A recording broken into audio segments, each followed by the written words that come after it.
João capítulo 8, nós vamos ler os versículos de 1 a 11, na minha tradução, que é a tradução tradicional do Almeida.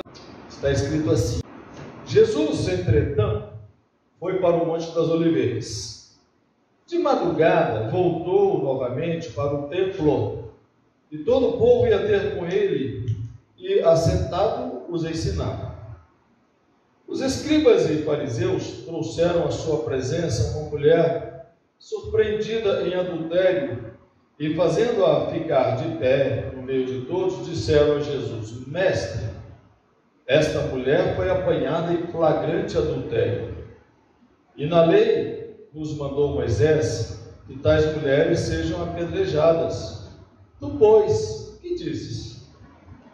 Isto diziam eles, tentando-o para terem de que o acusar. Mas Jesus, inclinando-se, escrevia na terra com o dedo. Como insistissem na pergunta, Jesus se levantou e lhes disse: Aquele que dentre vós estiver sem pecado, seja o primeiro que lhe atire pedra. E tornando a inclinar-se, continuou a escrever no chão. Mas ouvindo eles esta resposta, e acusados pela própria consciência, foram se retirando um por um, a começar pelos mais velhos até aos últimos, ficando só Jesus e a mulher no meio onde estavam. Erguendo-se Jesus, e não vendo a ninguém mais além da mulher, perguntou-lhe: Mulher, onde estão aqueles teus acusadores? Ninguém te condenou? Respondeu ela: Ninguém, Senhor. Então lhe disse Jesus: Nem eu tampouco te condeno. Vai-te e não peques mais. Que Deus abençoe, meus irmãos e irmãs, a compreensão desse texto no nosso coração. Hoje, como o reverendo Jorge já falou, o Taylor também falou, nós celebramos, se é que o termo esteja adequado, na verdade nós memoramos o Dia Internacional da Mulher. E não há o que celebrar. Nós memoramos esse dia, que é 8 de março, que é um dia trágico na história da humanidade, quando mais de uma centena de mulheres operárias ali nos Estados Unidos foi brutalmente assassinada porque reivindicavam condições de trabalho dignas, quais sejam trabalhar apenas 10 horas por dia, sendo que elas trabalhavam de 14 a 16. Lembrando que hoje na França já existe a semana de 4 dias, e a tendência na Europa é a semana de 4 dias. Pois bem, esse texto é um texto que nos permite, então, trabalhar esses dois aspectos muito interessantes hoje da nossa vida. O aspecto civil, que nós atravessamos aí o 8 de março, Dia Internacional da Mulher, e, obviamente, como cristãos e cristãs, aqui nos cabe proclamar a Jesus Cristo, que é a razão de ser da nossa vida. Então, o que Jesus Cristo tem a ver com essa data de hoje? Aqui está um caso típico que a Bíblia nos relata. E aí, procurando ser didático, como o reverendo Jorge foi no encontro passado, muito parecidos, nós temos aqui esses 3 atores, com algumas diferenças. Os escribas, para quem não sabe, os escribas eram os doutores da lei. Escribas porque eles escreviam, reescreviam a lei, e eles conheciam muito o texto da lei. Jesus e essa mulher adúltera cujo nome é omitido. E obviamente além deles tem ali a multidão, mas vamos deixar a multidão como um teatro assim. Ali estão Jesus, a mulher e os escribas. Jesus tinha ido para o monte orar. Você vê isso no capítulo anterior. No capítulo anterior, Jesus fala que ele é o pão da vida. Logo em seguida, a partir do versículo 12, Jesus vai falar que ele é a luz do mundo. Entre o pão da vida e a luz do mundo, existe esse texto intercalado, em que se fala de uma mulher adúltera, que foi levada à presença de Jesus, no meio de toda a galera. Você já pensou? A vergonha que qualquer um de nós, se fosse pego num ato de adultério, sendo ali flagrados no ato, ser levados, talvez com aquelas roupas diminutas, para a frente do público, não era dentro do templo, era ali no pátio do templo que Jesus ensinava, mesmo porque as mulheres não podiam entrar lá dentro, nem qualquer um entrava, mas era ali no pátio, era um lugar grande, né?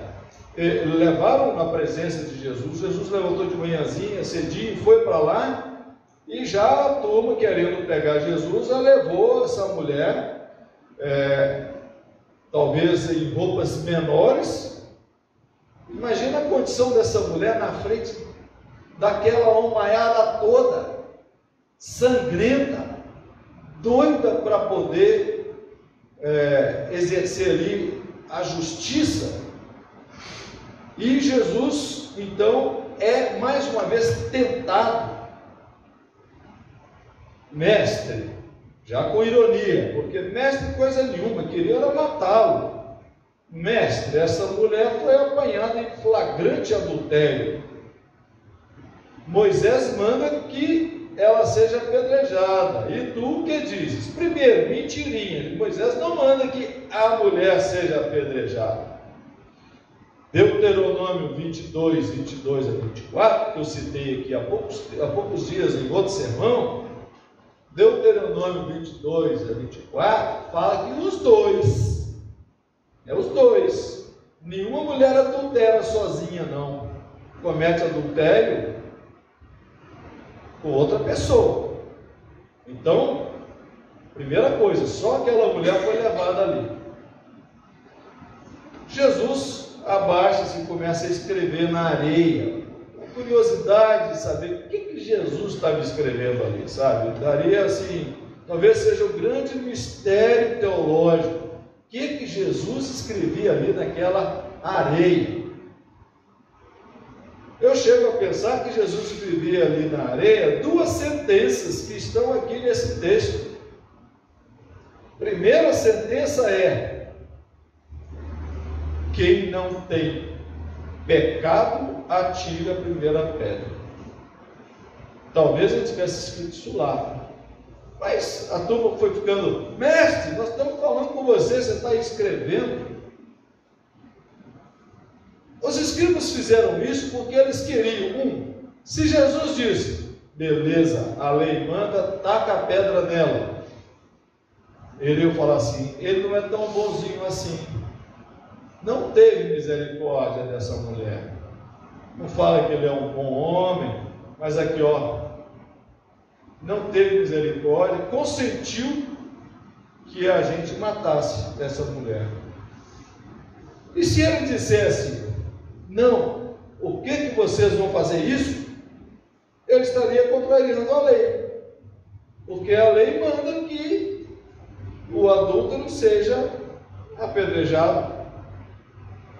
Então foi uma armadilha que montaram para Jesus e que parecia que Jesus não tinha saída. Jesus não tinha saída. Agora nós pegamos esse daí. Jesus então testa a paciência deles, agacha-se, escreve ali talvez essa primeira sentença, e Jesus levanta-se e fala: aquele que não tem pecado, atire a primeira pedra. Diz o texto que eles examinaram as suas consciências e saíram de fininho, um por um, porque tinham consciência de que eram pecadores. Mas Jesus foi corajoso. Eu fiquei pensando, sendo fariseus, podia ser que algum lá pegasse pedra para atacar na mulher, viu? Porque aquela turma ali não era fácil, não. Não lembro lá do fariseu que bateu no peito? Eis que eu, papa, se esses camaradas estivessem lá, talvez ele tacasse a pedra. Sabe? Ainda bem que ele não estava lá, porque ele era bom demais, né? Ele fala para Deus, eu sou bom demais, Deus. Bom, ainda bem que ele não estava lá e ninguém jogou pedra na mulher e a mulher não foi apedrejada. Aí Jesus fica sozinho com aquela mulher. Olha que coisa constrangedora, imagina. Às vezes uma mulher, um ambulatório médico, um exame médico mais íntimo, ela fica constrangida. Imagina um ambiente público diante de Jesus, um homem, né? Era Jesus, não era qualquer um. E aquela mulher naquela condição, envergonhada, desrespeitada, aviltada. Mulher, onde estão os teus acusadores? Ah, se foram, Senhor. Olha, vai, não peque mais. Faz isso mais não, né? Não faz isso mais não e segue a sua vida, né? O adultério nunca foi uma boa coisa. É impossível conviver com adultério sem dor de cabeça. Se você não está bem com o seu cônjuge, tenta melhorar, mas se de tudo não der certo, é melhor separar, por respeito, né? Eu sei que é difícil, mas é melhor isso do que ficar vivendo vida dupla, né? Adultério não é. A questão não é moral, você precisa de saúde mental. E as pessoas não têm. Agora, vamos olhar, vamos voltar os olhos para essa pessoa, essa mulher. A mulher, eu fico pensando que Jesus deve, se Jesus tivesse um pouco do meu jeito de ser, ele ia pensar assim, daqui a 2000 anos vai estar diferente. Que nada. Passaram-se 2000 anos e a mulher é desrespeitada, ela é exposta, ela é colocada nas redes sociais, ela sofre todo tipo de ataques e dependendo do país, ela não existe. Se não me engano, no Paquistão, no Irã, escolas femininas sendo incendiadas, mesmo o Irã sendo um país teocrático, o Irã é um país que ele é um país muito aberto para a ciência, não é uma teocracia fechada. O Irã é um país dos mais abertos do mundo islâmico.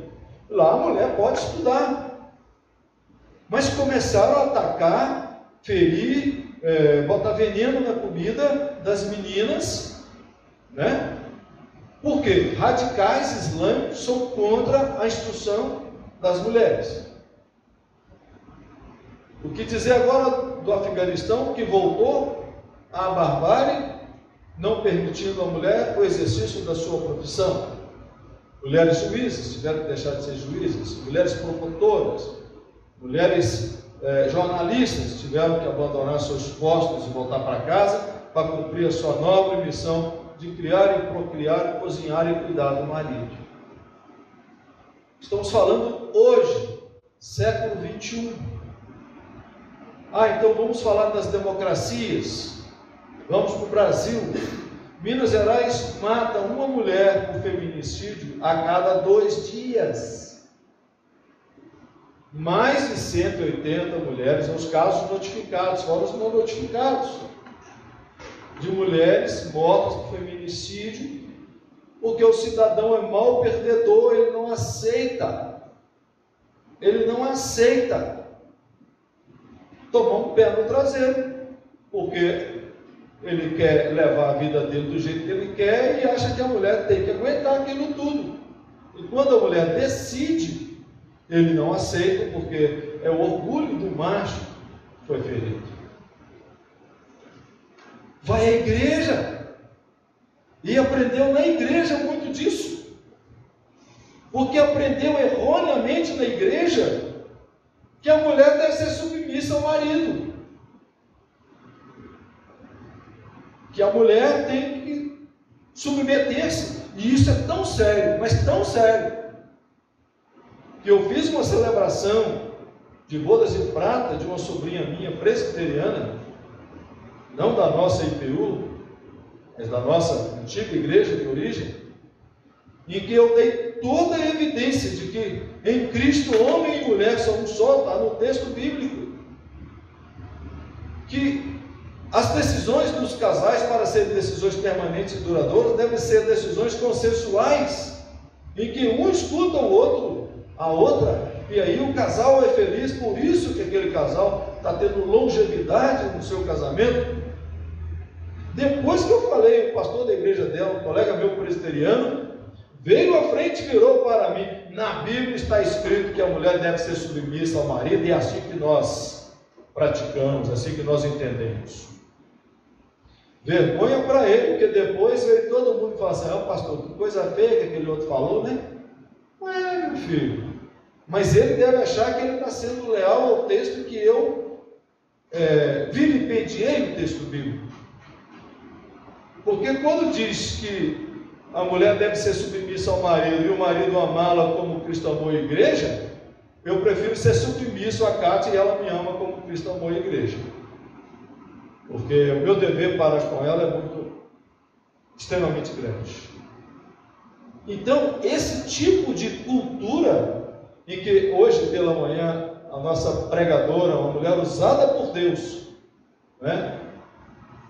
Usada por Deus, quem esteve aqui saiu daqui chorando, sensibilizado com uma mulher teóloga, feminista, de uma simplicidade, de uma humildade, falar coisas que a gente saiu daqui chorando, arrepiado, e dizer que ela acolhe essas mulheres, e essas mulheres não têm como sair de suas casas, porque não tem como se sustentar, e tudo é feito dentro das igrejas.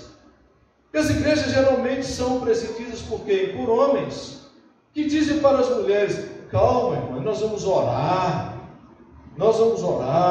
sabe? Isso vai resolver, e não resolve coisa nenhuma. E o marido continua. Olha, dentro dos lares evangélicos, há grande percentual de assédio sexual e de violência doméstica. Eu já falei isso aqui. Eu tenho sobrinha que foi molestada pelo próprio pai evangélico, sabe? Mas a capa, que crente não pode dar escândalo. Não é esse evangelho que nós queremos viver. Não é esse evangelho. Nós queremos viver o evangelho da autenticidade, como esse de Jesus, sem expor as mulheres. Nós lutamos aqui na igreja, queremos aqui na igreja que as nossas mulheres cada vez mais sejam protagonistas.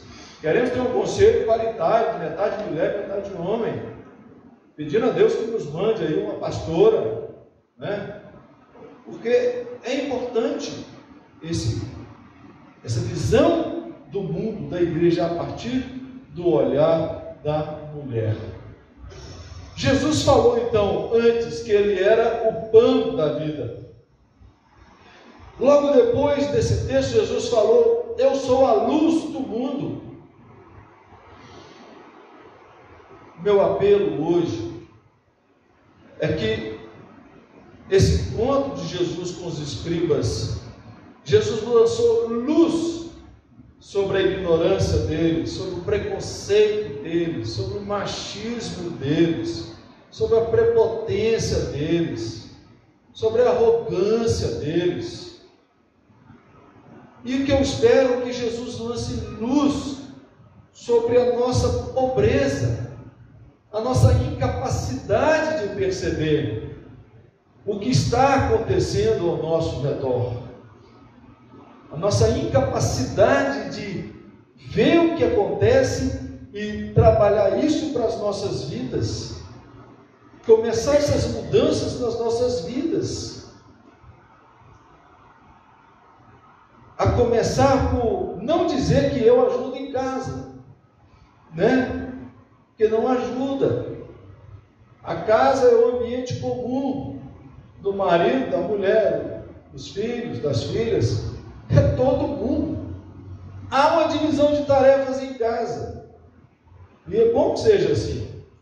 A minha esposa não me deixa lavar roupa, mas eu gosto muito de lavar vasilha, então, e o lixo é comigo, a vasilha é comigo, sabe?